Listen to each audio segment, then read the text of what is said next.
Listen, it's your time. And I want you to go within, and I want you to take some notes on some things that I want to share with you. And here's one of the things I want you to realize and to come to grips with. I didn't do what I'm doing now for 14 years because I didn't realize that it was my time. Now you might be saying, well, how do you determine that? The fact that you're here to do the greater work. And what I did was I disqualified myself. I kept myself on the sideline. I was an onlooker as opposed to becoming actively engaged in this thing called life. This is your time. I want you to write this down. Seize the moment. Seize the moment. Remember when Michael Jackson put off years from doing a national and international tour? And then he said he's going to put on this last concert. And he said, this is it. Don't forget that. He said, this one that I'm going to do, this is it. I'm going to put all my stuff in it. Some of y'all remember this. He said, this is it.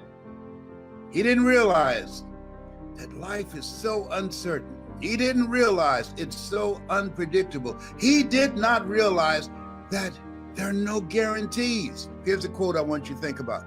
If you put everything off until you're sure of it, you'll never get anything done. If you put everything off until you're sure of it, you'll never get anything done. And so I remember thinking about, well, I don't have a college education. Well, I can't compete with people with PhDs and MBAs. I don't have any paper behind my name. Listen, what you have and who you are is enough. Become actively engaged in this thing called life. Seize the moment. I constantly say, live like a warrior. And warriors are always in fight mode. And this is what you have to do, because this thing called life, it's challenging. You got to fight for peace of mind. You've got to fight to stay away from the refrigerator. You got to fight to stay away from toxic, negative, energy draining people. You've got to fight to stay focused. You've got to fight to put all your efforts and energy into things that's productive, that's positive, and purposeful.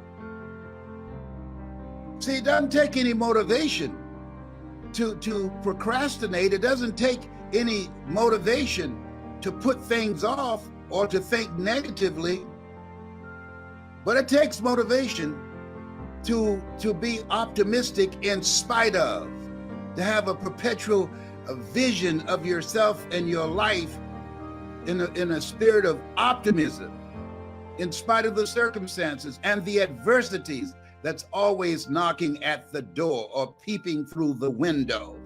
If you put everything off till everything get right, oh, when I get all my ducks lined up, is that right? What if it's not duck season? When I get all my ducks lined up, when Peter stopped robbing, one of those things my mother used to say, robbing Peter to pay Paul. That's what Mama used to say. Robbing Peter to pay Paul. How did she come up with that one?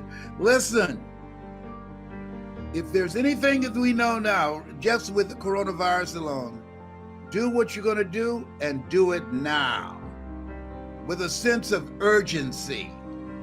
And here's something else that I want you to look at, and that things that I know. I'm 75, and so I know a thing or two. And I remind you of that because I'm finding so many of my classmates, the only time that I get calls from them is when someone dies. Now, guess what happens when somebody who's handling the roster for class reunions and activities of people that we graduated with? You know what happens when you get calls to that effect or get a text? You're thinking, am I next? Send me some information about the ones that are living. Send me some information about my classmates that are making a difference. Send me something about my classmates who graduated with me in 1963 from Booker T. Washington High School in Miami, Florida, that's living their dream and taking their lives to the next level, that's creating generational wealth, that's happy and successful, and what good things that they're doing in the world, the greater work, so I can emulate that, so I can be encouraged by that. Don't tell me about people that's dying. I find out sooner or later. I'm not being insistent. I really don't mind that. But I'm saying let's balance it out. Balance it out, because all of us going to go. Nobody's figured out how to get out of life alive. Nobody. All of us going to check out of here. People dying today who never died before. You know what? Oh, behave, Tyrone. You know what? So here's something that Shakespeare said. Defer no time. Delays have dangerous ends. Defer no time. Delays have dangerous ends. You think about that, because I didn't think I can be who I'm now being. I didn't think the life that I've been living, that it was available to me. Here's what I know. If you focus on living, if you focus on being actively engaged in life, every day finding some way in which you can make a greater impact, where you can do more, that you can achieve more, the possibilities are unlimited as to what can open up for you. And so I was hungry. How did you get started? I was hungry. I was hungry to buy a home for my mother. I was hungry to do something that would give my life a sense of value. I was hungry to be my own boss. I realized that the reason at first I used to get angry when they used to fire me, saying I had too much mouth, and that I was just too upbeat. And so they want to check me. They want to put me in my place. Well, I'm not that kind of guy that you can just disrespect me. No. This is your place, not a problem. I was looking for a job when I found this one. No problem. And so, but I noticed that the things that happen, what appears to be happening to you, they're really things that's happening for you. Because had I not been made uncomfortable working for someone, you would not know this Les Brown that you now see. See, sometimes life has to step in and say, you know what? He's a slow learner. Let's step in here. When you don't have enough courage to do what it is that you've been sent here to do, to live the life that you've been chosen out of 400 million sperm to live, when you don't have enough courage to do that, life moves on you. You were chosen to do the greater work. That's why you're still breathing. That's why you're not taking a dirt nap. That's why you are here, to be a blessing. We were created by the Creator to create. What do you mean by hungry? People that are hungry, they're positive about what they want. People that are hungry, they're persistent. They keep coming back again and again and again. They know that you will fail your way to success. People that are hungry are willing to persevere when it appears that all the odds are stacked against them. They keep coming on. When everybody has counted them out, they as long as they got a pulse, they keep coming back. They keep holding on. They don't give up. They might bend, but they won't break. Are you hungry? Is there something in your life, as you think about your life right now? And I did this self-explanatory style of saying to me, Les Brown, come on, you can do this. You can do this. Sometimes you have to talk to yourself. But the other thing is, I asked myself, if I died now, what would I be upset about? Some dream that I had that I put off that I didn't get done. And at that point, I thought about I love to travel. There are places I wanted to go, things I wanted to see, experiences I wanted to have. And I saw a guy who was speaking, and I said, hey, I can do that. The room was as quiet as a graveyard between funerals. He didn't get any response from the audience at all. I feel so sorry for him. But I said, hey, man, this guy is boring. Fortunately, I was seated next to his brother-in-law. Coincidence is God's way of staying anonymous. I said, this guy is boring. And he said, the brother-in-law, you ought to be that boring and make the kind of money he made. I said, well, how much money he made? He said, $5,000 an hour. I said, oh, I can do that. Now, mind you, before then, I talked myself out of it.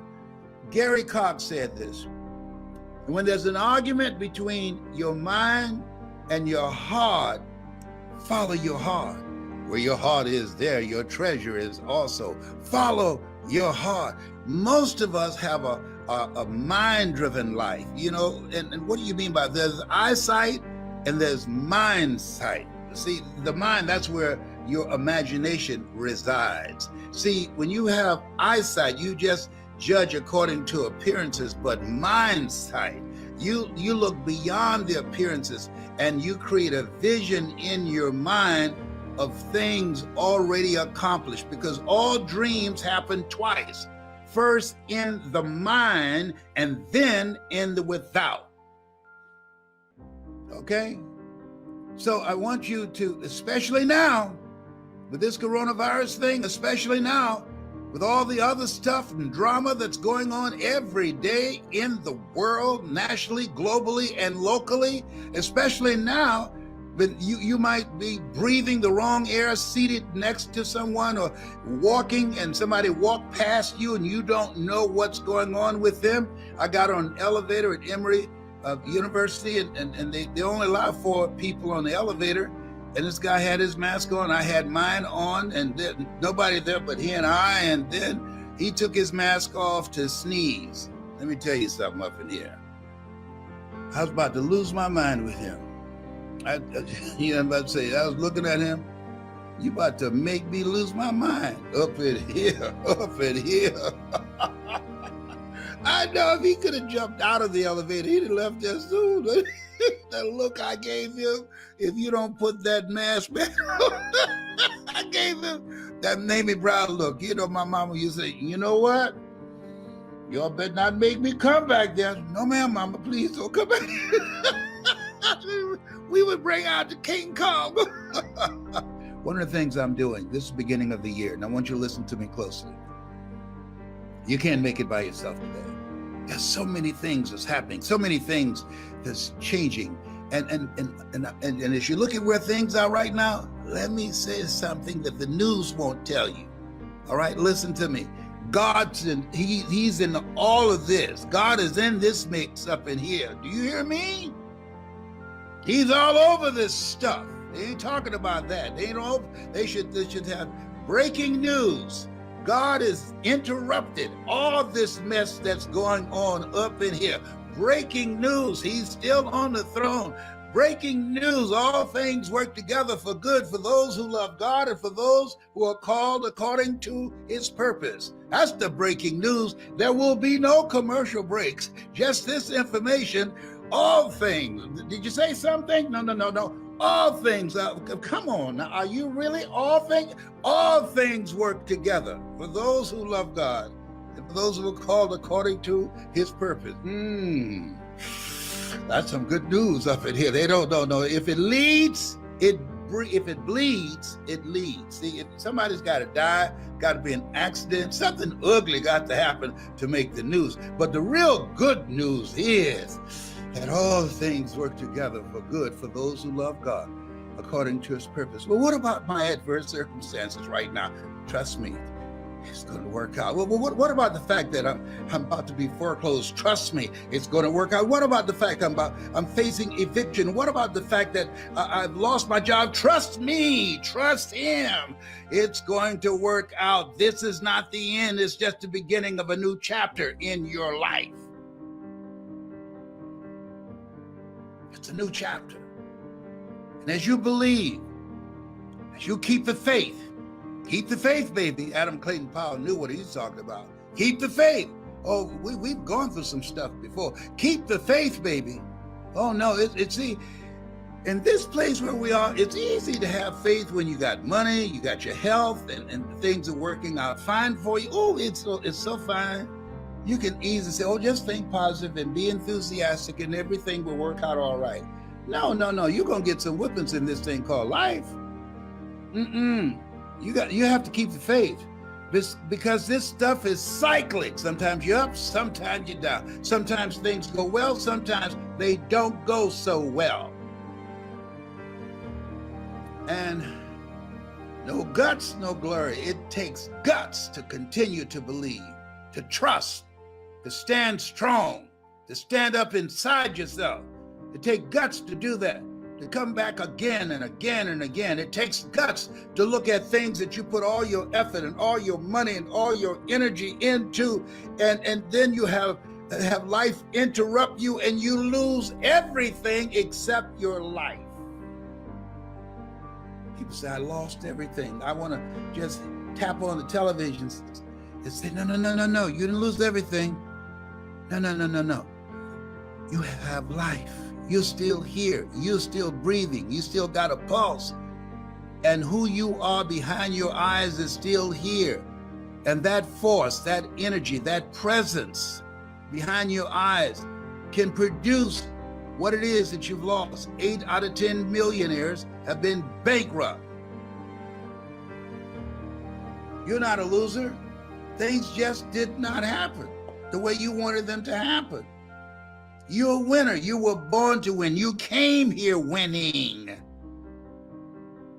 So whatever you want to do it now. And if you're going through some stuff right now, keep it moving, baby. Keep it moving. No.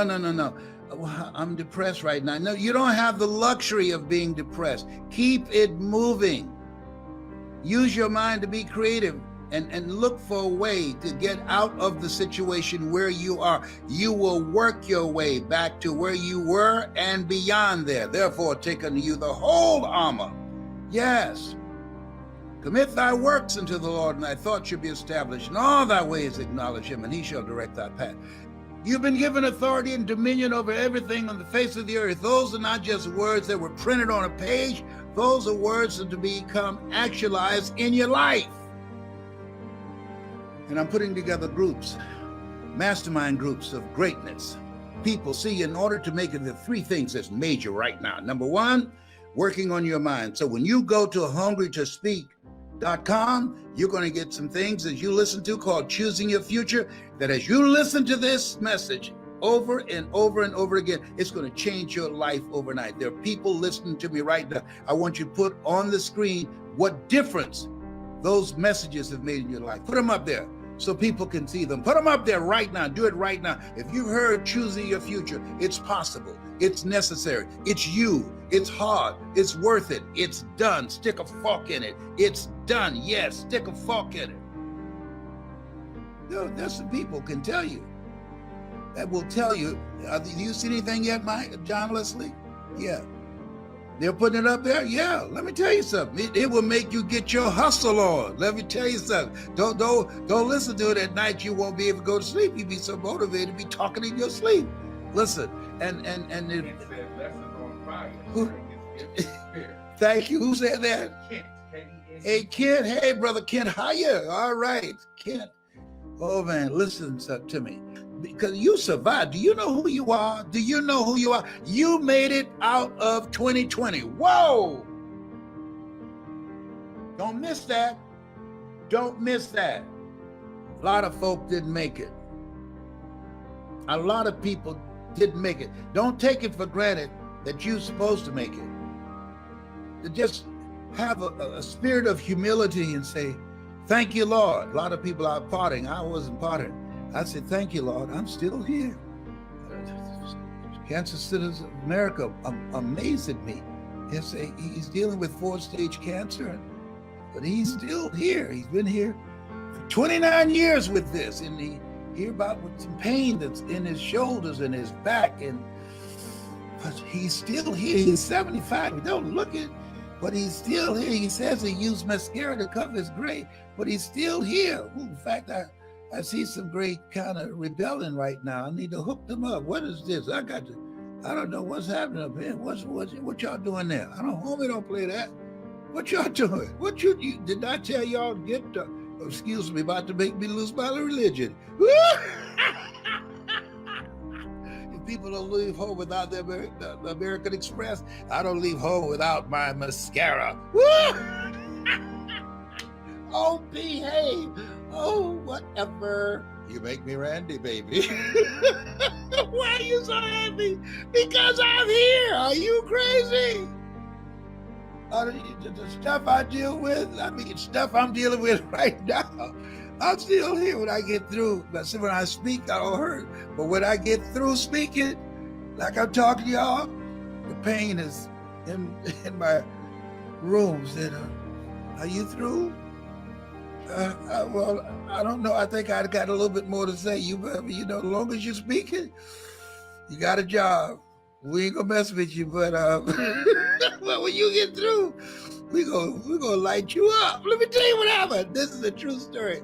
I was the program director at WVKO radio station, right? So this news director I hired, I'm not gonna tell you his name. He went to sleep in the newsroom. So I'm sitting up there waiting for him to come in at 10 o'clock to do the news. This time you could rip and tear and read the news off the Associated Press. I'm sitting waiting, got an instrumental playing, and he was in the room sleep. So people came and said, he's in the room sleep, he's not coming now.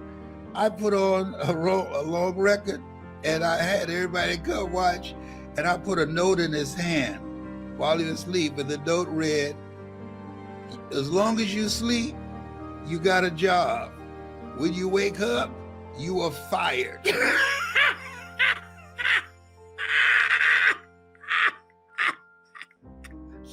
Everybody was watching through the window to see what he's going to do when he woke up. He woke up.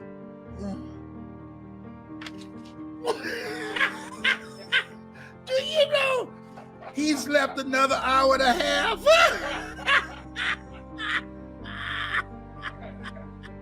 We got tired of watching him. He slept another hour and a half. I guess he looked to see we were out there.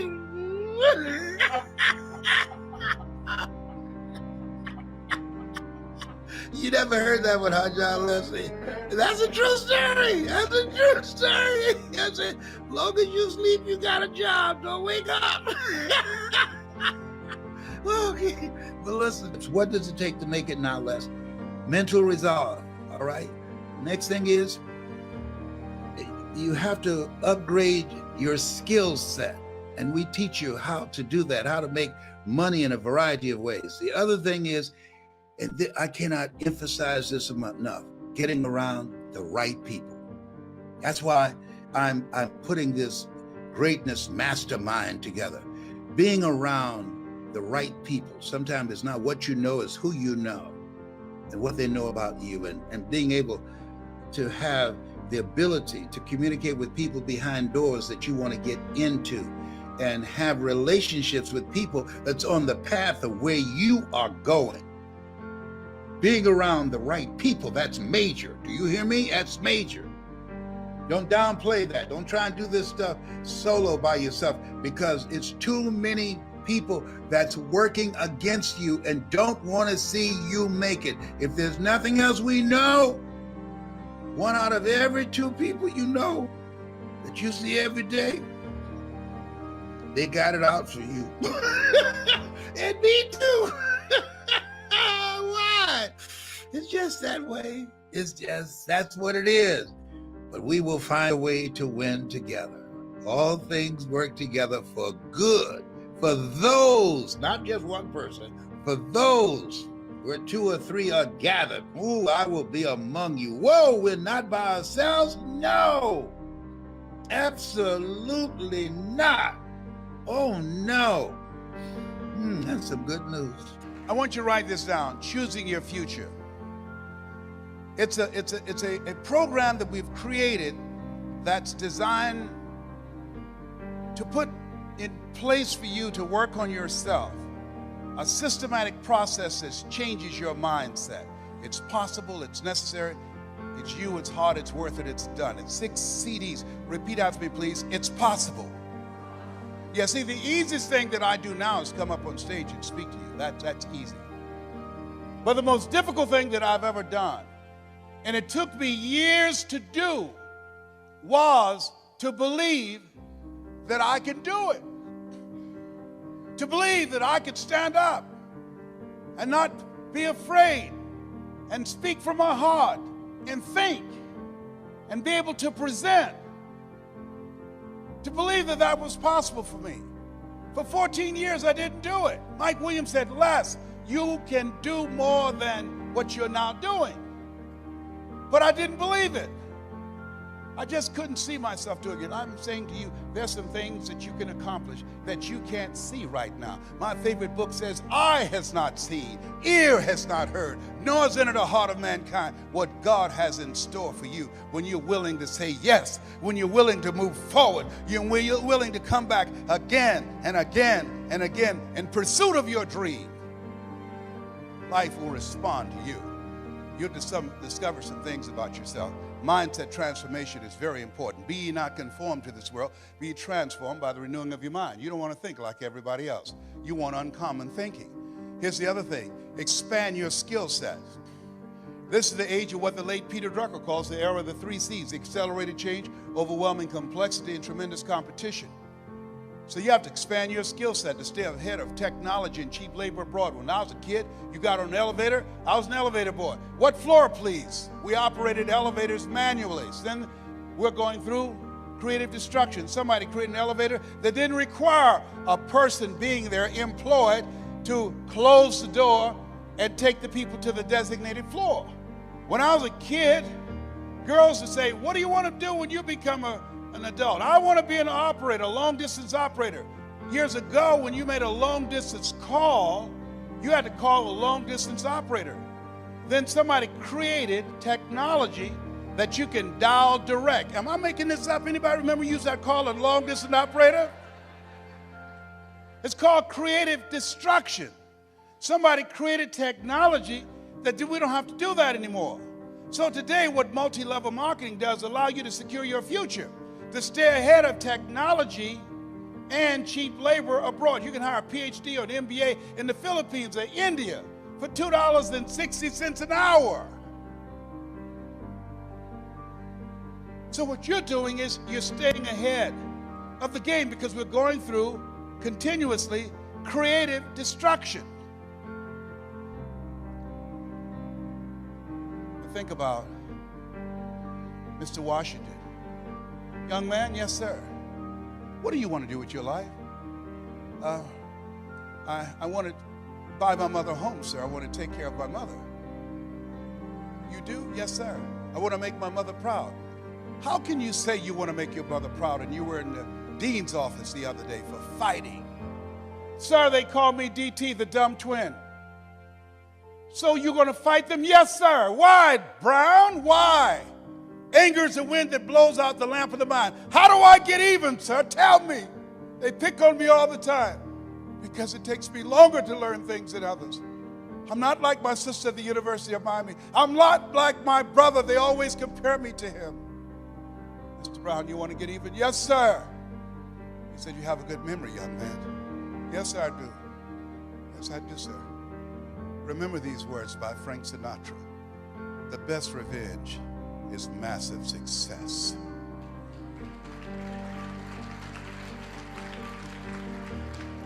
Become massively successful. That's how you become even. Thank you, sir. Mr. Brown? Yes, sir. Why did you sign those papers? What are you talking about? You're the first student in special education that was labeled educable mental retarded, put back from the 5th grade to the 4th grade. You failed in the 8th grade. I fought for you. I saw something in you. You've got greatness in you. I know you're not as fast as your brother. I know you're not like Margaret Ann, your sister. But there's a hunger in you, sir. And I fought for you to get that, and I saw your name. I couldn't believe it. Well, you signed it to somebody else. Why did you do that? Several teachers met with me and said that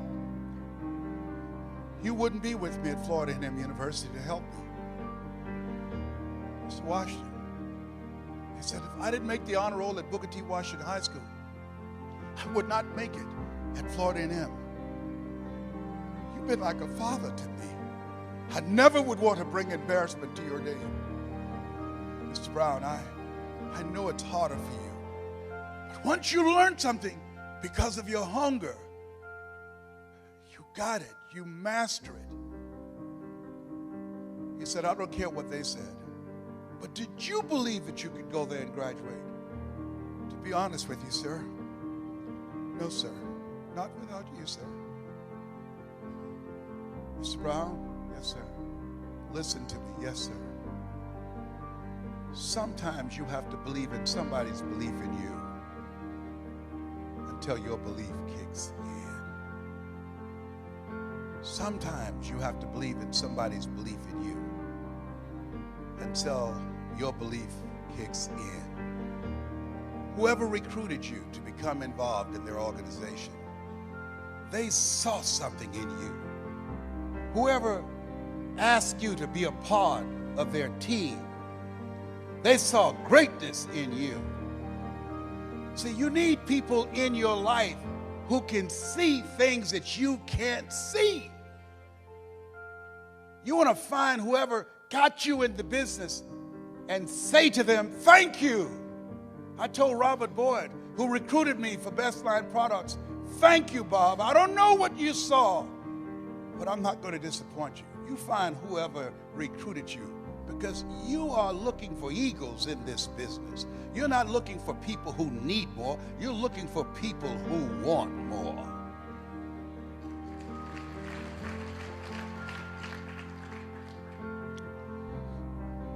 Let us say together, it's possible.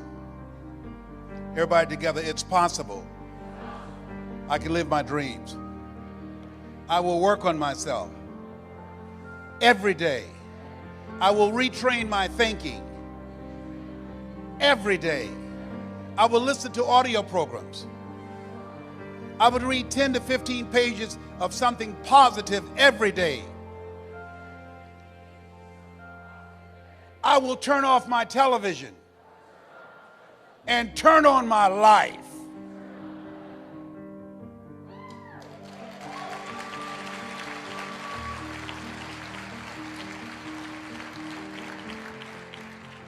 Let us say together, it's necessary to detoxify your life.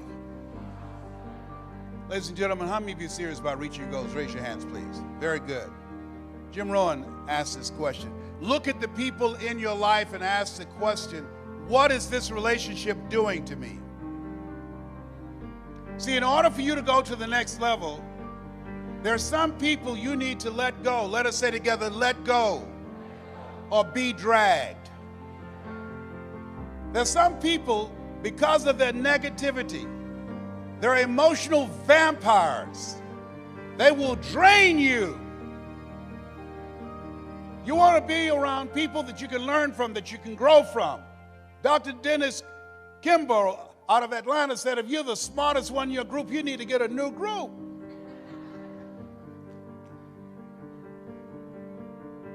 Les, can I change them? No. It's a full-time job changing yourself.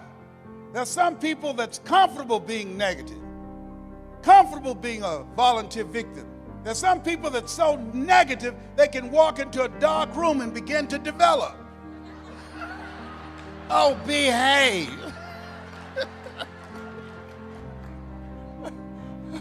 My medication wearing off now.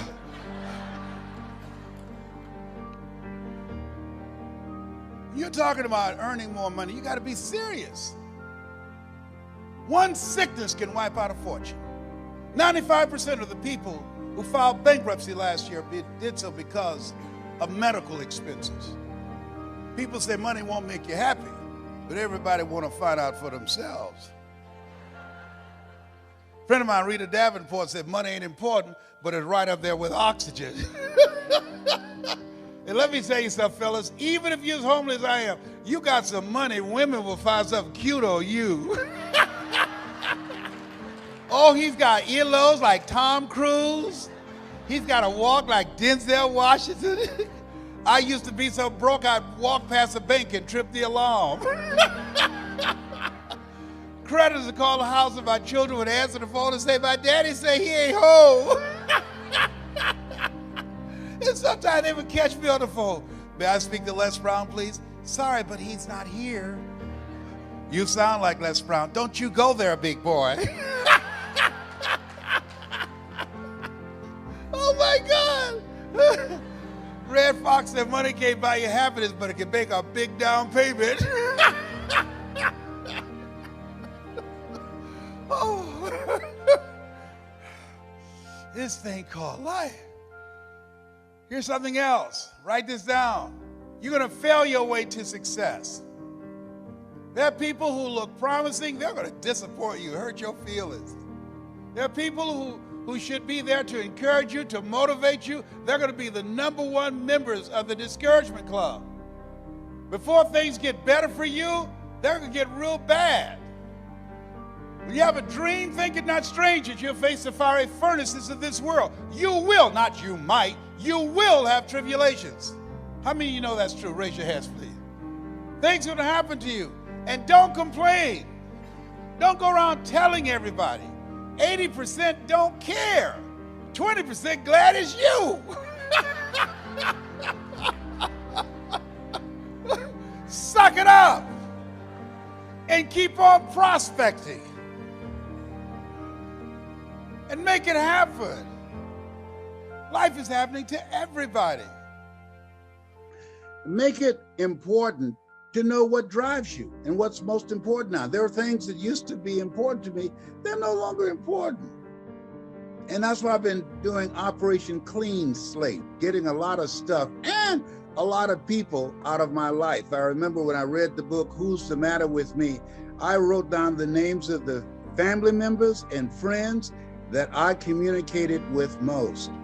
And I asked myself the question, is this relevant? This relationship, is it productive? Is it positive? Is this relationship, does it bring the best out of me? This relationship, this energy, does it challenge me? Hold me accountable to a higher standard? People rub off on you. Academy Award winner Sidney Poitier said, when you go for a walk with someone, something happens without being spoken. He said, either you adjust to their pace or they adjust to your pace. Whose pace have you adjusted to? I want you to write this down. OQP, going forward, only quality people. I do not allow myself to be in the company of people that I know more than them. Why? If you're the smartest one in the group, you need to get a new group. No. Jim Rohn said something. He said, your life is either a warning or an example. A warning of what not to do or an example of what to do. And part of what I'm saying to my children, hey, be careful about who you're around with. I remember Mama saying, Leslie, if you run around with 9 broke people, she said, I guarantee you become number 10. And so as you look at growing your practice, as you look at making a greater impact in your community, as you look at the things that you want to do and being involved in legacy building and making the rest of your life the best of your life, we have to constantly monitor and be mindful of who's around us and what relationships that we have. People say, it's not what you know, it's who you know. Not just that, it's who you know and what they know about you. Do you have the kind of reputation in the industry that people will see you as a go-to person? God said to Abraham, I make your name great. Didn't say I'll make you a great man. I make your name great.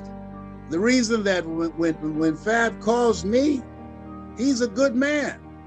He calls me, I don't call everybody back But when he calls me, because of how I see him and because of my relationship with him, because of his vision, because of his integrity, because of the stand that he's taken with his life. People say, practice what you preach. No, preach what you practice. And what I know about him, I'm going to answer his call. I'm going to follow up. And that's the kind of relationships going forward in and out of the pandemic that we have to continue to look for and to develop. Some of the relationships that we need to spend less time with. There's some people, if we never saw them again, it would be too soon. Yes, when I read that you earn within $2,000 to $3,000 of your closest friends, I got all my broke friends out of my life. I used to be so broke, I walked past the bank and tripped the alarm. And so this is the time you have to look at who's around me, who's the matter with you. When I think about the three pillars of something that would be your anchor, a foundation to drive you into the future, to live a big dream, to live a big life, a mindset, what you think about, you bring about. You know, as a man thinketh, so is he. Dr. Carter G. Woodson said that if you can determine what a man shall think, you never have to concern yourself with what he will do. He said, if you can make a man feel inferior, you never have to compel him to seek an inferior status, for he will seek it himself. And if you can make a man feel justly an outcast, you never have to order him to go to the back door. He'll go without being told. If there's no door, his very nature will demand one. And I think that in many cases, governments and religious institutions have really unwittingly crushed the dreams and aspirations and the visions that people had of themselves. Not all, but a lot of them. And I think it's incumbent upon the individual to take responsibility, to develop yourself, to expand your mind and your vision, to seek out experiences. You know, Helen Keller said life should be a daring adventure, it's boring. And start to dream. What do you want? What do you really want for your life? I remember going to Auschwitz and walking down the halls in the Nazi German concentration camps and seeing the pictures of men and women who had dreams. And these people were exterminated. And one of the things that I heard in my mind when I reflected on a book written by Viktor Frankl, who was there, he said, if you know the why for living, you can endure almost anyhow. He talked about the people who were able to survive the inexpressible cruelties of Nazism. Those who either believed in God or had someone that they loved that they were determined to see, or some cause bigger than themselves. And in my case, my goal was to buy my mother a home. That was my big dream. And that caused me to read things and to listen to things, to fuel my imagination. And then to develop my skills to becoming a voice of influence. And the other thing that's important is creating a community of collaborative, achievement-driven, supportive relationships. And it started with a man, Mr. Washington, who said, a high school teacher, someone's opinion of you does not have to become your reality. It could start with one person, and then it goes from there. I started associating with people who were doing what I wanted to do. I joined a multi-level marketing group called Best Line Products. When I heard the voice of a guy that when he spoke, it seemed like he was talking to me.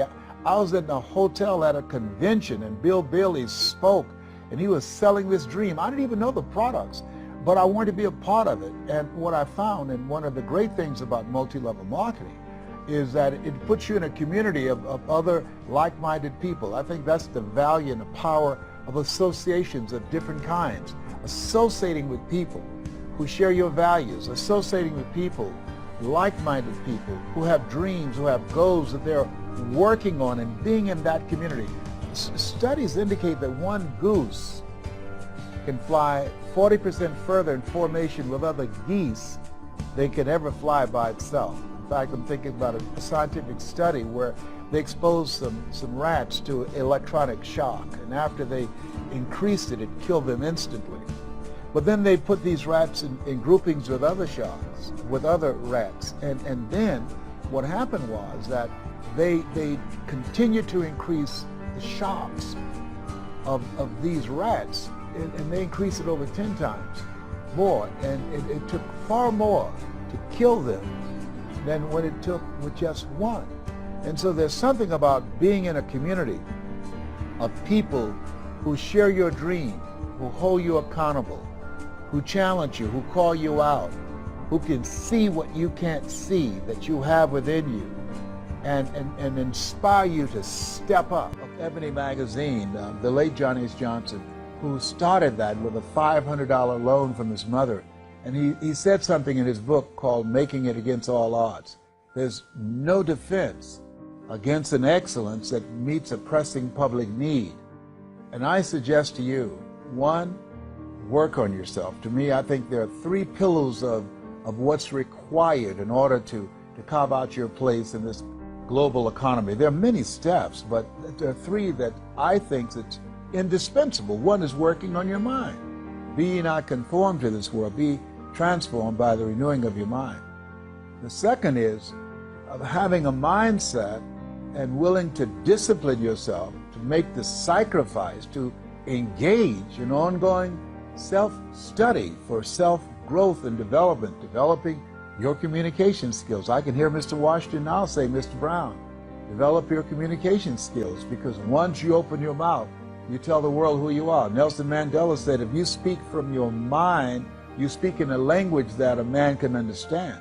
But when you speak from your heart, you speak in his language. And so my goal in teaching people how to create mass appeal, how to change lives, that you have to change yourself. It starts with you. And then you begin to see from your experience how you can begin to impact and influence others and be a voice of change. And that ability really will allow you to carve out a place for yourself in the marketplace.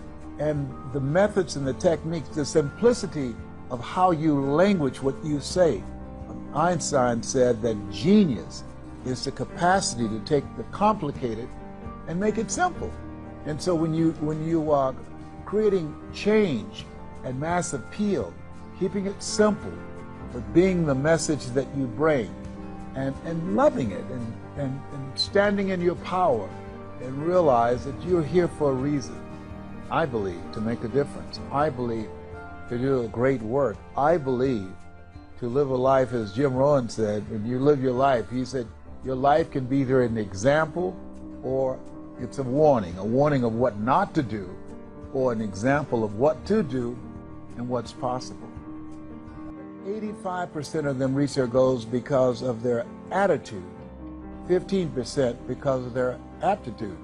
Now, to me, that was big, because I was in special education. I was labeled educable mentally retarded. So I said, whoa, that means I don't have to be the smartest guy in the room. That if I have a winner's attitude, that I've got a shot, that I could make it, that I don't have to live a life of being average. I wanted to live a life of meaning, of purpose. Being adopted, I wanted to do something for my mother. And so by listening to motivational messages and reading on a regular basis, it really taught me the value of using your time to work on yourself, to develop yourself, to really restructure your belief system for what was possible for you. It really expanded my vision of myself. And so to me, that's what it means about mass appeal, because I was working on myself. Then I started sharing it with others, and I noticed a difference in them, and I shared with them the things that I was doing because they saw the difference in me. And it's been said that a career is something you love so much you do it for nothing, but you do it so well that people will pay you to do it. So as I talked with and shared with my friends what I was doing and what was possible for them, I eventually evolved into this life of where I am. And as a result, I carved out a market for myself. And because this is my passion, this is what I've spent the majority of my life doing, I've developed a level of expertise, a level of strength and power and reputation in this area that created a demand for myself. To me, one of the most important things and the first step in changing lives is to have a program for yourself. When I started on this path, that was what my goal was to change me. given my circumstances. I think that, psychologists say that we create a mental blueprint between the ages of 1 and 5, that between that time we determine what's available for us and what's not available for us. And so, given my circumstances, being born in an abandoned building on a floor in a poor section of Miami, Florida, I became interested in a path of developing myself. I remember shining the shoes of Mr. Sidursky, this man that my mother worked for, very wealthy on Miami Beach. She cleaned his home and she cooked for the family and kept the children. And he listened to motivational messages. Unbeknownst to me, that was programming my mind, and it created a thirst within me to get on this path. I remember listening to Earl Nightingale, who said, "You don't get in life what you want, you get in life what you are." And so to me, reading became an out. It became a tool that I used to develop myself. And not just reading for enjoyment, but reading for personal growth, reading to look at those things that I read and to apply them in my lives. And I would read sometimes at night from 60, 100 pages a night, sometimes a whole book. And then I would underline the book and I would think about them, I would memorize them, and then I would apply them. I would try them out.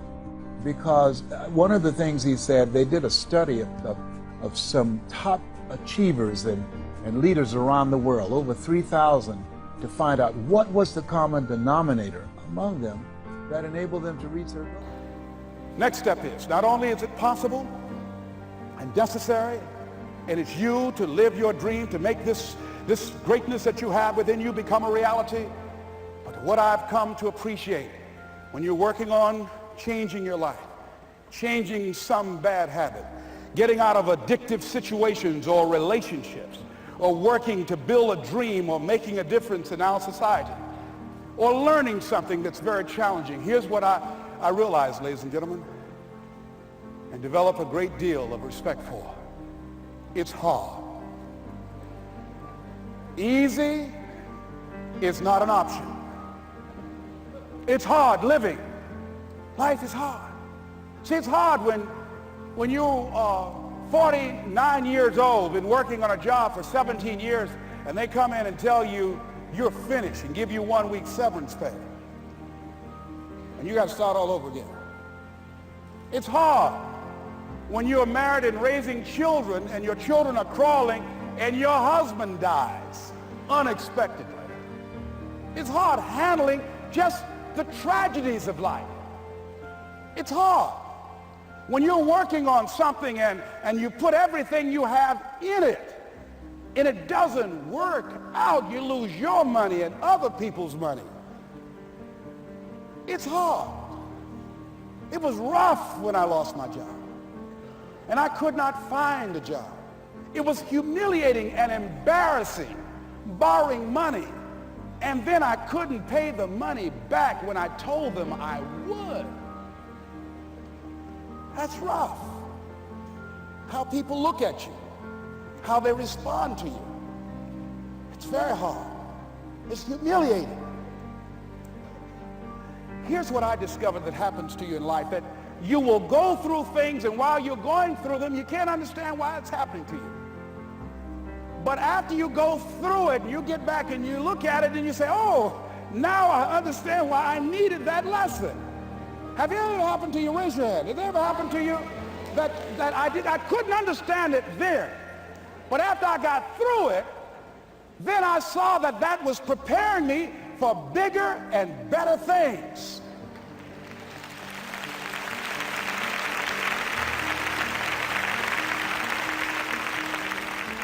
That as you go through the challenges of life and you look at it and embrace whatever comes to you, don't run from it. Step toward it. Don't try and duck it like most people do. See, most people want it easy. See, easy come, easy what? Easy go. See, but when you go at what you're going to deal with and you deal with the difficulties of it, when you handle those hard things close at hand, making those hard decisions right now that you don't want to make, learning those things that you don't like to do, but you know that in order for you to get where you want to go, This is one of the hoops that you have to flip through. And I'm saying to you, whatever you got to do it, because if you don't, life is going to whoop you until you surrender and say, okay, all right, I cooperate, okay, I learned, okay.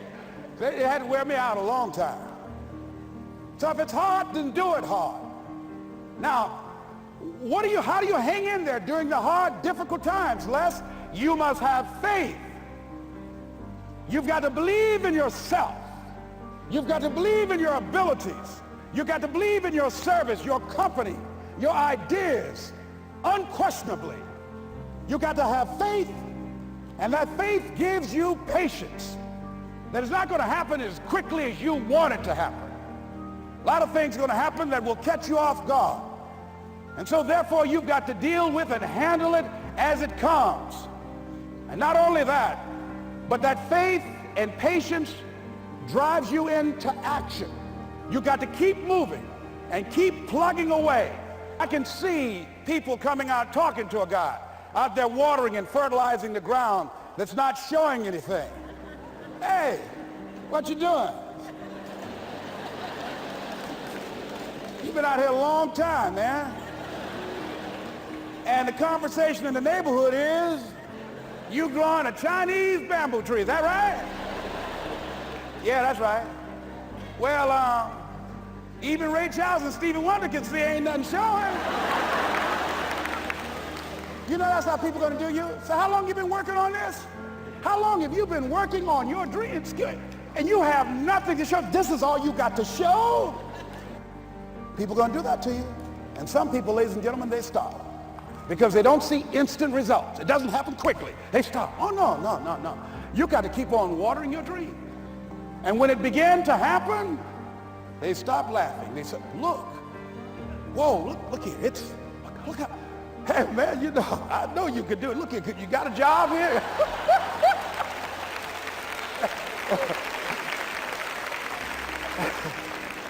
See, during those hard times, we didn't know how you're going to make payroll. During those times when you failed and things didn't work out, they were nowhere to be found. But you know what I discovered? When you're working at your dream, somebody said the harder the battle, the sweeter the victory. Oh, it's sweet to you. It's good to you. Why? See, when it's hard and there's a struggle, see, what you become in the process is more important than the dream. That's far more important. The kind of person you become, the character that you build, the courage that you develop, the faith that you're manifesting. Oh, it's something that you get up in the morning, you look yourself in the mirror, you're a different kind of person. You walk with a different kind of spirit. And people know that you know what life is, that you have embraced life. You knew it was hard, but you did it hard.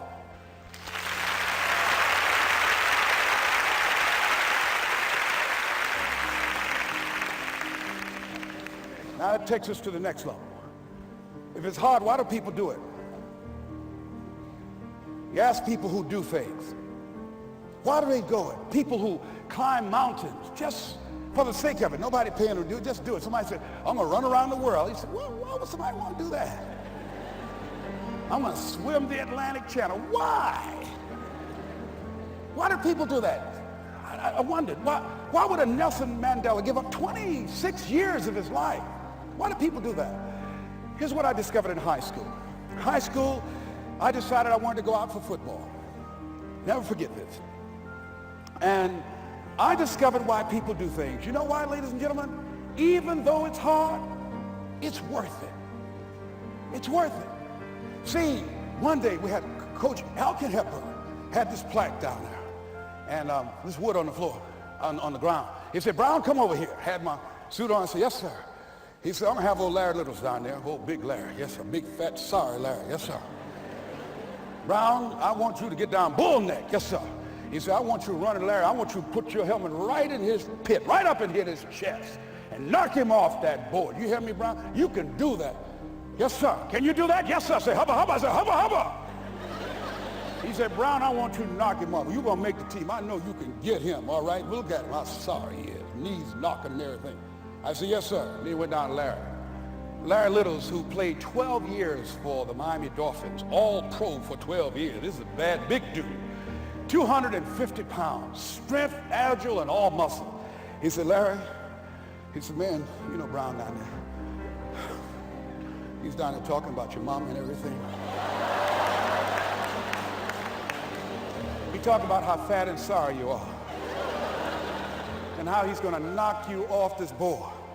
Larry now spitting fire and growling and foaming at the mouth. And I'm looking at Larry saying, oh, hubba hubba. He said, look at that fool down there growling.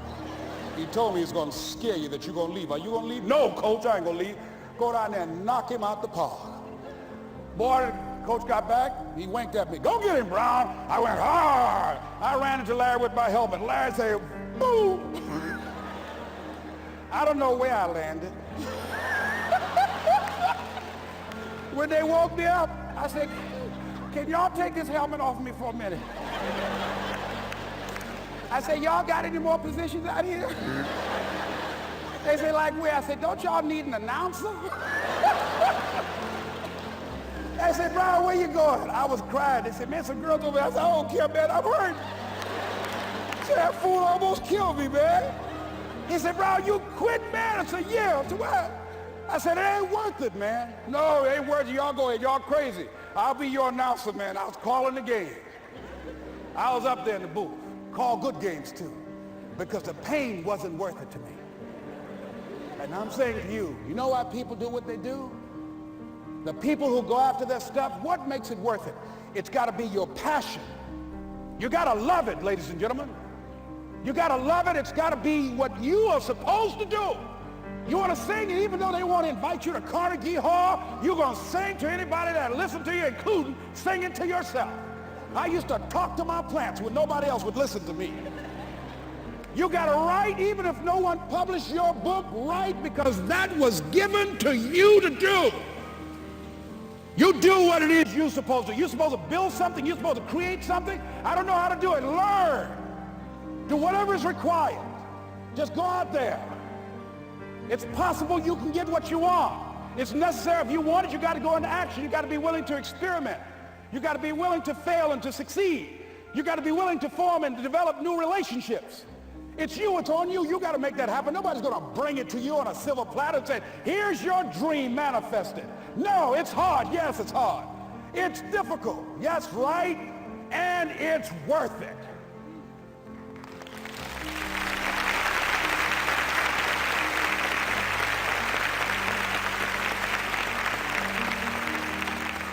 People ask, hey, man, you know, these kids, man, it's rough dealing with them. That's right. That's right. You think peer pressure happened overnight? We went through peer pressure. I remember as a kid, some guys said, hey, Les, me and another fellow named Willie Lower, we were going home. Hey, man, we're going down to Gould's, man, and knock off a grocery store. I said, look here, I don't want no part of that. I'll see y'all later. Say, y'all chicken. I said, that's all right, you say whatever you want. Low star. I'm not chicken, man, don't call me chicken. Then why don't you come? We didn't even ask you to come into place, man. All you do is just drive the car, that's all. I don't know how to drive that good. Well, we're trying to get Les to come. He's chicken. Hey, I'm not driving nothing, all right? Willie, don't care about what they say, man. Leave him alone. You want to go do it? You find somebody else to drive, or you drive yourself. Come on, Willie, man. Pull him, he stopped. I ain't chicken. All I got to do is drive? Yeah. I said, Willie, that sounds simple, man. Don't go, man. He went.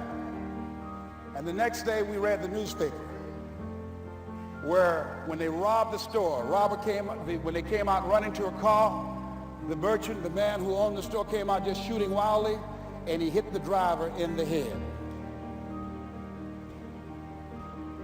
So peer pressure didn't just start in the 90s or the 80s. It's difficult and it's challenging for kids right now. And it's going to take some easy, simple methods to help bring them out of this madness, this insanity? No. Is it hard? Yes. Let's look at what we've been doing. What has worked? What has not worked? Let's look at where we want to go. What is it that we want to produce? What is it that we want to create for our young people? And as we think about that, start experimenting with different methods and techniques to create and to produce that. And begin to believe that it's possible through our commitment, through our vision, through our determination, our relentlessness. Because of our belief, it's possible that we can reduce the teenage homicide rate, the teenage pregnancy rate, the dropout rate, that it's possible, looking at what kind of world are they going to be in.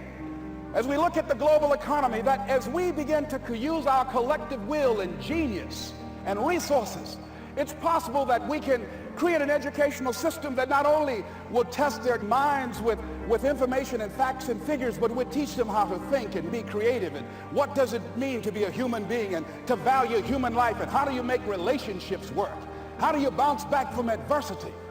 It's possible that we can give them a curriculum that will give their lives a sense of purpose and direction and meaning, and teach them how to begin to know and operate on a higher level of being, where they become assets to our society rather than liabilities. What if we leave here with that kind of consciousness that it's possible, as opposed to saying we have to write this generation off, that it's possible that we were born for such a time as this and that, that maybe someone here has the idea or the method or some plan of action or an approach that can resolve many of the problems that we're facing with young people today.